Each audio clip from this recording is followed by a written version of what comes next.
আসসালামু আলাইকুম প্রিয় ইসলামিক ভাই ও বোনেরা, স্বাগতম আপনাদের ইসলামিক মাইন্ড পাওয়ার চ্যানেলে। শুরু হয়ে গেছে পবিত্র শাবান মাস। এটা এমন একটি বরকতময় মাস যার গুরুত্ব কোরআন ও হাদিসে বারবার তুলে ধরা হয়েছে। অথচ দুঃখজনক হলেও সত্য, আজ আমাদের অনেকেই এই মাসকে অবহেলা করে পার করে দিই। অথচ এই শাবান মাসই হচ্ছে রমজানের প্রস্তুতির মাস। এই মাসেই নির্ধারিত হয় কে বেঁচে থাকবে আর কে চলে যাবে, কে রিজিক পাবে আর কে সংকটে পড়বে। প্রিয় দর্শক, আপনি কি জানেন রাসূলুল্লাহ সাল্লাল্লাহু আলাইহি ওয়াসাল্লাম এই মাসে এমন কিছু আমল করতেন যা অন্য কোনো মাসে এত বেশি করতেন না? আজকের এই ভিডিওতে আমরা কুরআন ও সহিহ হাদিসের আলোকে জানব পবিত্র শাবান মাসের বিশেষ 3টি আমল, যা ভুলেও মিস করা উচিত নয়। কারণ এই আমলগুলো আপনার দুনিয়া ও আখিরাত দুটোই বদলে দিতে পারে। আল্লাহ তাআলা কুরআনে ইরশাদ করেন, নিশ্চয়ই আল্লাহ ও তার ফেরেশতাগণ নবীর প্রতি দরুদ পাঠান। হে মুমিনগণ, তোমরাও তার প্রতি দরুদ পাঠ করো এবং তাকে যথাযথ সালাম জানাও। এই আয়াত আমাদের বুঝিয়ে দেয় রাসূলের সুন্নাহ অনুসরণ কতটা গুরুত্বপূর্ণ। আর শাবান মাস হচ্ছে সেই সুন্নাহকে আঁকড়ে ধরার সেরা সময়। হাদিসে এসেছে, উসামা ইবনে জায়েদ রাদিয়াল্লাহু আনহু বলেন, আমি জিজ্ঞেস করলাম, হে আল্লাহর রাসূল, আমি আপনাকে শাবান মাসে এত বেশি রোজা রাখতে দেখি কেন? তিনি বললেন, এটি এমন একটি মাস যার ব্যাপারে মানুষ গাফেল থাকে, রজব ও রমজানের মাঝখানে। আর এই মাসে মানুষের আমলসমূহ আল্লাহর কাছে তুলে ধরা হয়। আর আমি চাই যখন আমার আমল উঠানো হবে তখন আমি রোজাদার থাকি। সুবহানাল্লাহ। প্রিয় দর্শক, একটু ভেবে দেখুন, যখন আপনার আমল আল্লাহর দরবারে পেশ করা হচ্ছে তখন আপনি কোন অবস্থায় থাকতে চান? গুনাহে ডুবে নাকি ইবাদতে মগ্ন? আজকের এই ভিডিও শেষ পর্যন্ত দেখলে আপনি জানতে পারবেন এমন 3টি শক্তিশালী আমল যা আপনাকে আল্লাহর আরও নিকটবর্তী করে দেবে। তাই ভিডিওটি স্কিপ না করে মনোযোগ দিয়ে শেষ পর্যন্ত দেখুন। আর যদি আপনি এখনও আমাদের চ্যানেল ইসলামিক মাইন্ড পাওয়ার সাবস্ক্রাইব না করে থাকেন, তাহলে এখনই সাবস্ক্রাইব করে নিন এবং পাশে থাকা বেল আইকনে ক্লিক করুন, যাতে ভবিষ্যতে এমন গুরুত্বপূর্ণ ইসলামিক ভিডিও আপনার কাছে আগে পৌঁছে যায়। ভিডিওটি ভালো লাগলে অবশ্যই একটি লাইক দিন, কারণ আপনার একটি লাইক আমাদের দাওয়াতি কাজকে আরও ছড়িয়ে দিতে সাহায্য করে। আর কমেন্টে লিখে জানান আপনি শাবান মাসের কোন আমলটি নিয়মিত করার নিয়ত করেছেন। এবং এই ভিডিওটি আপনার পরিবার, বন্ধু ও প্রিয়জনদের সাথে শেয়ার করুন, কারণ হতে পারে আপনার শেয়ার করা এই ভিডিওটি কারো জীবন বদলে দেবার কারণ হয়ে যাবে ইনশাআল্লাহ। শাবান মাসের প্রথম এবং সবচেয়ে গুরুত্বপূর্ণ আমল হচ্ছে বেশি বেশি নফল রোজা রাখা। কারণ এই আমলটি সরাসরি রাসূলুল্লাহ সাল্লাল্লাহু আলাইহি ওয়াসাল্লামের সুন্নাহ দ্বারা প্রমাণিত এবং সহিহ হাদিসে বারবার গুরুত্বের সাথে উল্লেখ করা হয়েছে। প্রিয় দর্শক, আমরা অনেকেই ভাবি রোজা শুধু রমজানের জন্য, কিন্তু বাস্তবতা হলো রমজানের আগে শাবান মাসেই রাসূল সাল্লাল্লাহু আলাইহি ওয়াসাল্লাম নিজেকে রোজার মাধ্যমে প্রস্তুত করতেন। আয়েশা রাদিয়াল্লাহু আনহা বলেন, আমি রাসূলুল্লাহ সাল্লাল্লাহু আলাইহি ওয়াসাল্লামকে রমজান ছাড়া অন্য কোনো মাসে শাবান মাসের মতো এত বেশি রোজা রাখতে দেখিনি। তিনি প্রায় পুরো শাবান মাসই রোজা রাখতেন। সুবহানাল্লাহ। এই হাদিসটি সহিহ বুখারী ও সহিহ মুসলিম উভয় গ্রন্থে বর্ণিত হয়েছে, যা আমাদের জন্য শক্ত প্রমাণ যে শাবান মাসে বেশি বেশি রোজা রাখা কতটা গুরুত্বপূর্ণ। এখন প্রশ্ন হলো, কেন এই মাসে এত বেশি রোজা রাখা হয়? এর উত্তর রাসূলুল্লাহ সাল্লাল্লাহু আলাইহি ওয়াসাল্লাম নিজেই দিয়েছেন। উসামা ইবনে জায়েদ রাদিয়াল্লাহু আনহু বলেন, আমি বললাম, হে আল্লাহর রাসূল, আমি আপনাকে অন্য মাসের তুলনায় শাবান মাসে বেশি রোজা রাখতে দেখি, এর কারণ কি? তখন তিনি বললেন, এটি এমন একটি মাস যার ব্যাপারে মানুষ গাফেল থাকে, রজব ও রমজানের মাঝখানে, আর এই মাসে বান্দার আমলসমূহ আল্লাহর কাছে তুলে ধরা হয়। আর আমি চাই যখন আমার আমল তুলে ধরা হবে তখন আমি রোজাদার থাকি। এই হাদিসটি সুনানে নাসাইতে বর্ণিত হয়েছে এবং আলেমগণ একে সহিহ বলেছেন। প্রিয় দর্শক, একটু গভীরভাবে ভাবুন। আপনি কি জানেন বছরে কিছু নির্দিষ্ট সময় আছে যখন মানুষের আমল আল্লাহর দরবারে বিশেষভাবে পেশ করা হয়? আর শাবান মাস হচ্ছে তেমনই একটি সময়। ঠিক যেমন সোমবার ও বৃহস্পতিবার আমল উঠানো হয়, ঠিক তেমনি পুরো বছরের আমলসমূহ শাবান মাসে আল্লাহর দরবারে পেশ করা হয়। আর আপনি যদি চান সেই সময় আপনার নামটি নেককারদের তালিকায় উঠুক, তাহলে শাবান মাসে রোজা রাখা আপনার জন্য এক বিশাল সুযোগ। আল্লাহ তাআলা কুরআনে ইরশাদ করেন, হে ঈমানদারগণ, তোমাদের ওপর রোজা ফরজ করা হয়েছে, যেমন তোমাদের পূর্ববর্তীদের ওপর ফরজ করা হয়েছিল, যাতে তোমরা তাকওয়া অর্জন করতে পারো। সূরা বাকারা আয়াত 183। এই আয়াতের অর্থ আমাদের শেখায় রোজার মূল উদ্দেশ্য তাকওয়া অর্জন, আর তাকওয়া ছাড়া কোনো আমলই আল্লাহর কাছে কবুল হয় না। শাবান মাসের রোজা আমাদের অন্তরকে পরিশুদ্ধ করে, গুনাহের আগুন নেভায়, নফসকে দুর্বল করে এবং রমজানের জন্য আত্মাকে প্রস্তুত করে। প্রিয় দর্শক, আমরা যদি হঠাৎ রমজান শুরু করে দেই তাহলে শরীর ও মন দুটোই প্রস্তুত থাকে না, কিন্তু শাবান মাসে রোজা রাখলে রমজানের রোজা সহজ হয়ে যায়, ইবাদতে মন বসে এবং অলসতা দূর হয়। আরও একটি গুরুত্বপূর্ণ বিষয় হল শাবান মাসের রোজা আল্লাহর কাছে অত্যন্ত প্রিয়, কারণ এটি মানুষের গাফেল অবস্থায় করার ইবাদত, আর গাফেল সময়ের ইবাদতের মর্যাদা অনেক বেশি। হাদিসে এসেছে, রাসূলুল্লাহ সাল্লাল্লাহু আলাইহি ওয়াসাল্লাম বলেন, সর্বোত্তম ইবাদত হল গাফেল সময়ের ইবাদত। সুবহানাল্লাহ। আজ মানুষ রজব মাস নিয়ে ব্যস্ত থাকে, রমজান নিয়ে উত্তেজিত থাকে, কিন্তু শাবান মাসকে ভুলে যায়। আর আপনি যদি এই গাফেল মাসে আল্লাহর জন্য রোজা রাখেন তাহলে আপনি আল্লাহর বিশেষ বান্দাদের তালিকায় চলে যান। আরও একটি হাদিসে এসেছে, যে ব্যক্তি আল্লাহর পথে একদিন রোজা রাখে আল্লাহ তাআলা তার চেহারাকে জাহান্নামের আগুন থেকে 70 বছরের দূরত্বে সরিয়ে দেন। এই হাদিসটি সহিহ বুখারীতে বর্ণিত হয়েছে। প্রিয় দর্শক, এখন নিজেকে প্রশ্ন করুন, আপনি কি চান না জাহান্নাম থেকে মুক্তি? আপনি কি চান না আপনার গুনাহগুলো মাফ হয়ে যাক? শাবান মাসের রোজা সেই সুবর্ণ সুযোগ। আল্লাহ তাআলা এই মাসে তার রহমতের দরজা খুলে দেন। তবে একটি গুরুত্বপূর্ণ সতর্কতা আছে। রাসূলুল্লাহ সাল্লাল্লাহু আলাইহি ওয়াসাল্লাম শাবান মাসের শেষের দিকে একদম রমজানের আগের 1-2 দিন রোজা রাখতে নিষেধ করেছেন, যাতে রমজানের ফরজ রোজার সাথে গুলিয়ে না যায়। তাই সুন্নাহ অনুযায়ী মধ্যভাগ পর্যন্ত বেশি বেশি রোজা রাখা উত্তম। বিশেষ করে সোম ও বৃহস্পতিবার এবং আইয়ামে বীজ অর্থাৎ 13, 14 ও 15 তারিখের রোজা অত্যন্ত ফজিলতপূর্ণ। প্রিয় দর্শক, মনে রাখবেন, শাবান মাসের একটি রোজাও আল্লাহর কাছে তুচ্ছ নয়। হতে পারে আপনার একটি রোজাই আপনার জীবনের মোড় ঘুরিয়ে দেবে। হতে পারে এই একটি রোজার কারণেই আল্লাহ আপনার ভাগ্য বদলে দেবেন, আপনার দোয়া কবুল করবেন, আপনার গুনাহ ক্ষমা করবেন। তাই আজই নিয়ত করুন, এই শাবান মাসে অন্তত কয়েকটি নফল রোজা রাখবেন, নিজের জন্য, নিজের আখেরাতের জন্য এবং আল্লাহর সন্তুষ্টির জন্য। কারণ আল্লাহ তাআলা বলেন, নিশ্চয়ই আল্লাহ ধৈর্যশীলদের সাথে আছেন। সূরা বাকারা আয়াত 153। আর রোজা হচ্ছে ধৈর্যের সর্বোচ্চ পরীক্ষা। পরের অংশে আমরা জানব শাবান মাসের দ্বিতীয় এমন একটি আমল যা করলে আল্লাহ নিজে বান্দার দিকে রহমতের দৃষ্টিতে তাকান, ইনশাআল্লাহ। শাবান মাসের দ্বিতীয় বিশেষ ও অত্যন্ত গুরুত্বপূর্ণ আমল হচ্ছে বেশি বেশি দরুদ শরীফ পাঠ করা। কারণ এই মাসের সাথে রাসূলুল্লাহ সাল্লাল্লাহু আলাইহি ওয়াসাল্লামের সম্পর্ক অত্যন্ত গভীর। আর দরুদ হচ্ছে সেই ইবাদত যা সরাসরি রাসূলের সাথে আমাদের সম্পর্ককে শক্তিশালী করে। প্রিয় দর্শক, আপনি কি জানেন, শাবান মাসকে অনেক আলেমী বলেন নবীজির মাস। কারণ এই মাসে রাসূল সাল্লাল্লাহু আলাইহি ওয়াসাল্লাম উম্মতের জন্য বিশেষভাবে দোয়া করতেন। আর উম্মতের উচিত এই মাসে তার ওপর বেশি বেশি দরুদ পাঠ করে সেই ভালোবাসার জবাব দেওয়া। আল্লাহ তাআলা পবিত্র কোরআনে ইরশাদ করেন, নিশ্চয়ই আল্লাহ ও তার ফেরেশতাগণ নবীর প্রতি দরুদ পাঠ করেন। হে মুমিনগণ, তোমরাও তার প্রতি দরুদ পাঠ করো এবং যথাযথভাবে সালাম পেশ করো। সূরা আহজাব আয়াত 56। এই আয়াতের অর্থ খুব স্পষ্ট। আল্লাহ নিজে দরুদ পাঠ করছেন, ফেরেশতারা দরুদ পাঠ করছেন, আর আমাদেরকেও আদেশ করা হয়েছে দরুদ পাঠ করতে। তাহলে ভাবুন, যে ইবাদত আল্লাহ নিজে করেন সেই ইবাদত কতটা মর্যাদাপূর্ণ। দরুদ এমন একটি আমল যা পড়লে আল্লাহর রহমত নেমে আসে, গুনাহ মাফ হয়, দোয়া কবুল হয় এবং হৃদয় প্রশান্তি আসে। হাদিসে এসেছে, রাসূলুল্লাহ সাল্লাল্লাহু আলাইহি ওয়াসাল্লাম বলেন, যে ব্যক্তি আমার উপর একবার দরুদ পাঠ করে আল্লাহ তার উপর 10 বার রহমত নাজিল করেন, তার 10টি গুনাহ মাফ করে দেন এবং তার 10টি মর্যাদা বৃদ্ধি করে দেন। এই হাদিসটি সহিহ মুসলিমে বর্ণিত হয়েছে।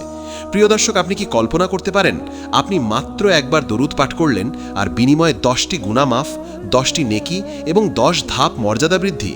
সুবহানাল্লাহ। তাহলে শাবান মাসে যদি আপনি প্রতিদিন শত শত বা হাজার হাজার দরুদ পাঠ করেন তাহলে আপনার আমলনামা কতটা ভারী হবে। আরও একটি হাদিসে এসেছে, রাসূলুল্লাহ সাল্লাল্লাহু আলাইহি ওয়াসাল্লাম বলেন, কিয়ামতের দিন আমার নিকটতম ব্যক্তি হবে সেই ব্যক্তি যে দুনিয়াতে আমার ওপর সবচেয়ে বেশি দরুদ পাঠ করেছে।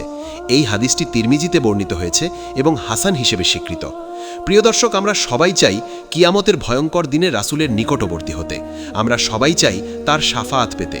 আর সেই পথের চাবিকাঠি হচ্ছে দরুদ শরীফ। শাবান মাসে দরুদ পাঠ করার বিশেষ কারণ হলো, এই মাসেই রাসূল সাল্লাল্লাহু আলাইহি ওয়াসাল্লাম উম্মতের আমল আল্লাহর দরবারে উঠানোর প্রস্তুতি নিতেন। আর উম্মত যদি এই মাসে দরুদে নিজেকে ব্যস্ত রাখে তাহলে তা রাসূলের জন্য খুশির কারণ হয়। অনেক বুজুর্গ আলেম বলেন, দরুদ এমন একটি আমল যার কোনো শর্ত নেই। আপনি পবিত্র থাকুন বা না থাকুন, হাঁটতে বসতে কাজ করতে করতে যে কোনো অবস্থায় দরুদ পড়তে পারেন। আর শাবান মাসে এই সুযোগকে কাজে লাগানো একজন বুদ্ধিমান মুমিনের কাজ। হাদিসে এসেছে, যে ব্যক্তির কাছে রাসূলের নাম উচ্চারণ করা হলো অথচ সে দরুদ পাঠ করল না, সে কৃপণতার চূড়ান্ত পর্যায়ে পৌঁছেছে। সুবহানাল্লাহ। প্রিয় দর্শক, আমরা কত সহজেই এই আমলটি অবহেলা করি, অথচ এই দরুদই আমাদের দুনিয়া ও আখেরাত দুটোই সুন্দর করে দিতে পারে। দরুদ পাঠ করলে অন্তর নরম হয়, অহংকার ভেঙে যায়, হিংসা বিদ্বেষ দূর হয় এবং আল্লাহর ভালোবাসা অন্তরে প্রবেশ করে। আরেকটি গুরুত্বপূর্ণ বিষয় হল দোয়া কবুলের সাথে দরুদের সম্পর্ক। হাদিসে এসেছে, রাসূলুল্লাহ সাল্লাল্লাহু আলাইহি ওয়াসাল্লাম বলেন, বান্দার দোয়া আসমান ও জমিনের মাঝখানে ঝুলে থাকে যতক্ষণ না সে আমার ওপর দরুদ পাঠ করে। এই হাদিসটি তিরমিজিতে বর্ণিত হয়েছে। প্রিয় দর্শক, এখন নিজেকে প্রশ্ন করুন, আপনার কত দোয়া কবুল হচ্ছে না? আপনার কত কান্না আল্লাহর দরবারে পৌঁছাচ্ছে না? হয়তো আপনি দরুদকে অবহেলা করছেন। শাবান মাসে আপনি যদি দোয়ার শুরু ও শেষে দরুদ পাঠ করেন, তাহলে ইনশাআল্লাহ আপনার দোয়া কবুলের সম্ভাবনা বহু গুণে বেড়ে যাবে। আরও একটি হাদিসে এসেছে, যে ব্যক্তি শুক্রবার আমার ওপর 100 বার দরুদ পাঠ করবে, আল্লাহ তার 100 প্রয়োজন পূরণ করবেন, 70টি আখেরাতের এবং 30টি দুনিয়ার। যদিও এটি দুর্বল হাদিস হিসেবে উল্লেখ করা হয়, তবুও দরুদের ফজিলত সম্পর্কে উম্মার মধ্যে ঐক্যমত রয়েছে। প্রিয় দর্শক, শাবান মাসে একটি সহজ আমল ঠিক করে নিন। প্রতিদিন নির্দিষ্ট সংখ্যায় দরুদ পাঠ করবেন, যেমন 100 বার, 300 বার বা 1000 বার। সম্ভব হলে সালাতের পরপরই দরুদ পড়ার অভ্যাস করুন এবং কাজের ফাঁকেও দরুদে জিহ্বাকে সিক্ত রাখুন। মনে রাখবেন, দরুদ শুধু মুখের উচ্চারণ নয়, এটি হৃদয়ের ভালোবাসার প্রকাশ। রাসূলের প্রতি ভালোবাসা ছাড়া ঈমান পূর্ণ হয় না, আর দরুদ হচ্ছে সেই ভালোবাসার সবচেয়ে সুন্দর প্রকাশ। আল্লাহ তাআলা বলেন, বলুন, যদি তোমরা আল্লাহকে ভালোবাসো তাহলে আমাকে অনুসরণ করো। আল্লাহ তোমাদের ভালোবাসবেন এবং তোমাদের গুনাহ ক্ষমা করবেন। সূরা আল ইমরান আয়াত 31। এই আয়াতের অর্থ আমাদের শেখায়, রাসূলের অনুসরণই আল্লাহর ভালোবাসা পাওয়ার মাধ্যম, আর দরুদ সেই অনুসরণের প্রথম ধাপ। শাবান মাসে বেশি বেশি দরুদ পাঠ করলে রমজানে ইবাদতে মন বসে, কুরআন পড়তে অন্তর আগ্রহী হয় এবং গুনাহ থেকে দূরে থাকার শক্তি পাওয়া যায়। তাই প্রিয় দর্শক, আজই নিয়ত করুন, এই শাবান মাসে দরুদকে আপনার নিত্য সঙ্গী বানাবেন। কারণ হতে পারে আপনার একটি দরুদই কিয়ামতের দিনে আপনাকে রাসূলের শাফাআতের ছায়ায় দাঁড় করিয়ে দেবে, ইনশাআল্লাহ। পরের অংশে আমরা জানব শাবান মাসের তৃতীয় এমন একটি আমল যা করলে আল্লাহ তাআলা নিজে বান্দার গুনাহ ক্ষমা করে দেন এবং ভাগ্য পরিবর্তন করে দেন। শাবান মাসের তৃতীয় এবং অত্যন্ত শক্তিশালী আমল হচ্ছে বেশি বেশি ইস্তিগফার ও তওবা করা। কারণ এই মাস হচ্ছে আত্মশুদ্ধির মাস, গুনাহ মোচনের মাস এবং রমজানের আগে নিজের আমলনামা পরিষ্কার করার সুবর্ণ সুযোগ। প্রিয় দর্শক, আমরা প্রতিদিন জেনে না জেনে কত গুনাহ করে ফেলি। চোখের গুনাহ, জিহ্বার গুনাহ, অন্তরের গুনাহ, আর এই গুনাহগুলোই আমাদের দোয়া কবুল না হওয়ার প্রধান কারণ। আল্লাহ তাআলা পবিত্র কোরআনে ইরশাদ করেন, আর যে ব্যক্তি তওবা করে, ঈমান আনে ও সৎকর্ম করে, আল্লাহ তার গুনাহগুলোকে নেকিতে পরিবর্তন করে দেন। সূরা ফুরকান আয়াত 70। এই আয়াতের অর্থ আমাদের আশার আলো দেখায় যে আল্লাহ শুধু গুনাহ মাফই করেন না, বরং চাইলে সেই গুনাহকেই নেকিতে রূপান্তর করে দেন। আর শাবান মাস হচ্ছে সেই তওবার জন্য সবচেয়ে উপযুক্ত সময়। হাদিসে এসেছে, রাসূলুল্লাহ সাল্লাল্লাহু আলাইহি ওয়াসাল্লাম বলেন, আল্লাহর কসম, আমি প্রতিদিন 70 বারেরও বেশি ইস্তিগফার করি। এই হাদিসটি সহিহ বুখারীতে বর্ণিত হয়েছে। প্রিয় দর্শক, ভাবুন, যার আগের ও পরের সব গুনাহ ক্ষমা করে দেওয়া হয়েছে, তিনি যদি প্রতিদিন এত বেশি ইস্তিগফার করেন, তাহলে আমাদের কত বেশি ইস্তিগফার করা উচিত। শাবান মাসের বিশেষত্ব হল, এই মাসে বান্দার পুরো বছরের আমল আল্লাহর দরবারে পেশ করা হয়। আর যদি সেই আমলনামা গুনাহে ভরা থাকে, তাহলে কতটা লজ্জার বিষয় হবে। তাই এই মাসে বেশি বেশি ইস্তিগফার করে নিজের আমলনামা পরিষ্কার করা একজন বুদ্ধিমান মুমিনের কাজ। হাদিসে এসেছে, যে ব্যক্তি নিয়মিত ইস্তিগফার করে, আল্লাহ তার সব সংকট থেকে মুক্তির পথ তৈরি করে দেন, তাকে এমন জায়গা থেকে রিজিক দেন যেখানে সে কল্পনাও করতে পারে না। এই হাদিসটি আবু দাউদ ও ইবনে মাজাতে বর্ণিত হয়েছে। প্রিয় দর্শক, আপনি কি রিজিকের অভাবে কষ্টে আছেন? আপনি কি মানসিক অশান্তিতে ভুগছেন? আপনি কি দোয়া কবুল না হওয়ার অভিযোগ করছেন? তাহলে শাবান মাসে ইস্তিগফারকে আঁকড়ে ধরুন। কারণ ইস্তিগফার শুধু গুনাহ মাফের দোয়া নয়, এটি জীবনের সব সমস্যার সমাধানের চাবিকাঠি। আল্লাহ তাআলা আরেক আয়াতে বলেন, আমি বলেছি, তোমরা তোমাদের রবের কাছে ক্ষমা চাও, নিশ্চয়ই তিনি অতিশয় ক্ষমাশীল। তিনি আকাশ থেকে তোমাদের ওপর প্রচুর বৃষ্টি বর্ষণ করবেন, তোমাদের ধন সম্পদ ও সন্তান দ্বারা সাহায্য করবেন এবং তোমাদের জন্য উদ্যান ও নদী সৃষ্টি করবেন। সূরা নূহ আয়াত 10 থেকে 12। এই আয়াতের অর্থ স্পষ্ট করে দেয়, ইস্তিগফারের সাথে দুনিয়ার বরকত, আখেরাতের মুক্তি এবং জীবনের স্বাচ্ছন্দ্য সরাসরি যুক্ত। শাবান মাসে বিশেষ করে মধ্য শাবানের রাত অর্থাৎ লাইলাতুন নিসফে শাবান অত্যন্ত গুরুত্বপূর্ণ। হাদিসে এসেছে এই রাতে আল্লাহ তাআলা আসমানে নেমে আসেন এবং বলেন, আছে কি কেউ ক্ষমা প্রার্থী, আমি তাকে ক্ষমা করে দেব। আছে কি কেউ রিজিক প্রার্থী, আমি তাকে রিজিক দেব।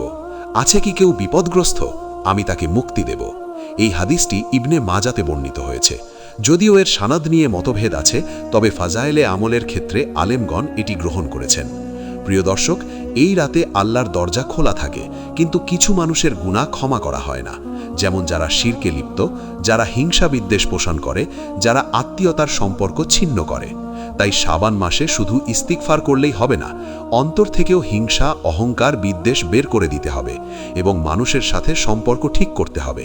তাহলেই ইস্তিগফার পূর্ণতা পাবে।